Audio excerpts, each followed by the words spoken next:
সম্মানিত মহল্লাবাসী, আপনাদের জন্য এক আকর্ষণীয় অফার। আমার কাছ থেকে সুদে টাকা নিলেই পাবেন ডাবল বোনাস। আপনারা অন্য কোথাও এত লাভে সুদে টাকা পাবেন না, তাই দেরি না করে আমার কাছে চলে আসুন।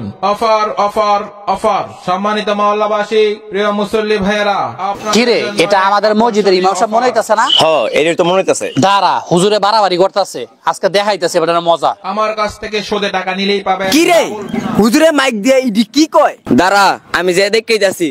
প্রিয় মুসল্লি ভাইয়েরা, আপনাদের জন্য এক আকর্ষণীয় অফার। টাকাই আনে টাকা, অন্য জায়গায় সুদে টাকা লাগিয়ে কেউ খাবেন না ধোঁকা। আমার কাছ থেকে সুদে টাকা নিন, অল্প সময়ে বড় লোক হয়ে যান। হুজুরে কি সুদের ব্যবসা শুরু করলো? যাই তো দেখি। কিরে ইমাম সাহেব এগুলা কি বলতাছে? বিষয়টা তো সবাইকে জানানো দরকার।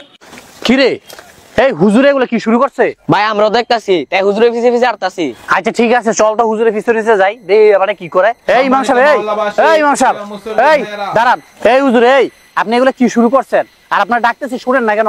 আরে আমি নতুন সুদের ব্যবসা শুরু করছি, এর লেগে সবাই জানাই দিয়েছি আমি। আরে আপনি এগুলো কি কইতাছেন? আপনি ইমাম সাহেব, আপনি কেন সুদের ব্যবসা করবেন?